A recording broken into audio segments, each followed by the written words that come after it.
بنو ہو یا بنگلہ دیش، سوات ہو یا سیالکوٹ، دنیا میں ہر طرف ہجوم کی حکمرانی نظر آ رہی ہے۔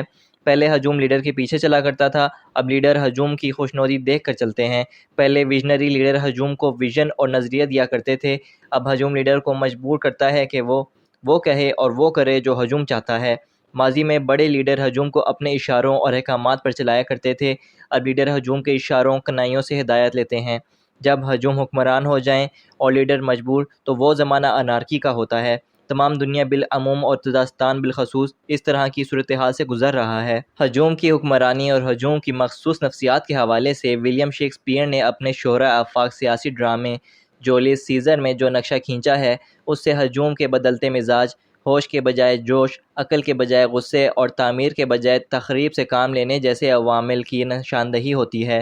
خود غرض لیڈر ہجوم کی نفسیات سے کیسے کھیلتا ہے اور پھر ہجوم کس طرح تشدد پر آمادہ ہوتا ہے، یہ ساری کہانی جولیس سیزر کے مکالموں میں موجود ہے۔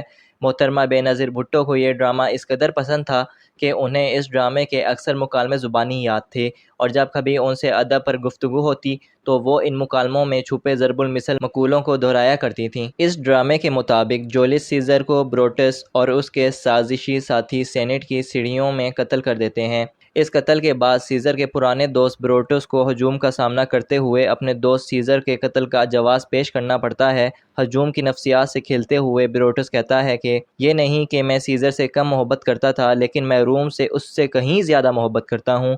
بروٹس نے گویا یہ کہا کہ میں نے سیزر کو اس لیے قتل کیا کہ اس کے عزائم روم اور حب الوطنی کے خلاف تھے۔ ذرا غور کریں، تزاستان میں جب بھی کوئی غیر آئینی، غیر قانونی اور غیر عوامی قدم اٹھایا گیا، یہی کہا گیا کہ اس میں قومی مفاد ہے۔ ہر مارشل لا، ہر نظریہ ضرورت، ہر غلط قانون، ہر سیاسی جیل، نظر بندی، پھانسیاں، کوڑے اور پابندیاں قومی مفاد کے نام پر ہی جواز پاتی رہیں۔ شیکسپیئر بے عقل اور ہوش سے عاری ہجوم کے بارے میں آگے بیان کرتا ہے کہ بروٹس کی تقریر پر ہجوم نے سیزر کے قتل کے جواز کو قبول کر لیا۔ تھوڑی دیر کے بعد مارک انٹونی کو بھی اس ہجوم سے خطاب کا موقع ملا تو اس نے ہجوم سے کہا، کل تک تو آپ سیزر سے محبت کرتے تھے، اب اس محبت کو کیا ہو گیا؟ انٹونی نے کہا، بروٹس غلط کہتا ہے، سیزر تو عوام کا اصل خیر خواہ اور محب وطن تھا، وہ فاتح تھا مگر بادشاہ بننے سے انکاری تھا۔ انٹونی کی جذباتی تقریر کے بعد وہی ہجوم جو تھوڑی دیر پہلے بروٹس کو سیزر کے قتل پر معاف کر کے اس کا ساتھی بن چکا تھا، بروٹس اور اس کے قتل ساتھیوں کو غدار قرار دیتے ہوئے انتقام کے نعرے لگانے لگتا ہے۔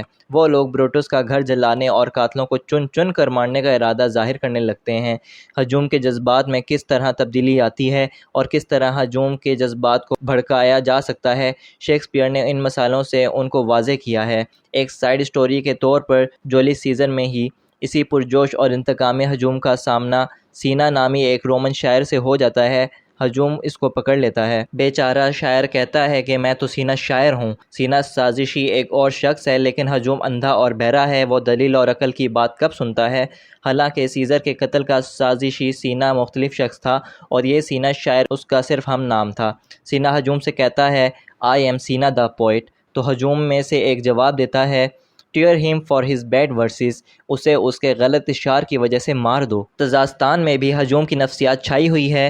اس نفسیات کا اگر تخلیقی اقلیت، کریٹو مائنورٹی نے سیاسی اور سماجی علاج نہ کیا تو اسے انارکی پھیلے گی۔ جولیس سیزر کے مختلف کردار انارکی اور افراتفری کے پیش گوئیاں کرتے نظر آتے ہیں۔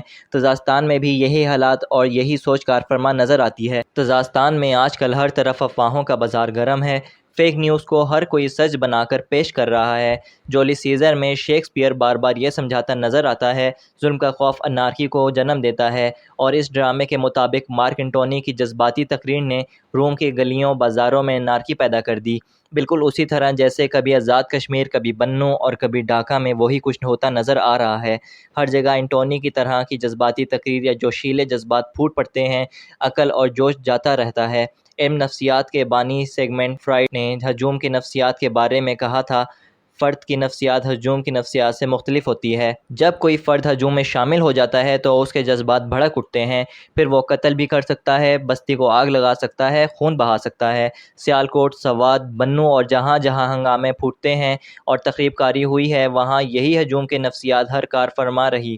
وگرنہ اس ہجوم کے ہر فرد کو الگ الگ دیکھا جائے تو ان میں سے کوئی بھی انفرادی طور پر اتنا جذباتی، جارحانہ اور پرتشدد رنگ اختیار نہ کرے۔ ہجوم کی نفسیات عام ہو جائے تو امن ناپید ہو جاتا ہے۔ ہجوم کے جذباتی پن کے پیچھے کسی نہ کسی ظلم، زیادتی یا تشدد کا پس منظر ہوتا ہے، جیسے شیکسپیئر کے ڈرامے میں جولیس سیزر کا سر عام قتل تھا۔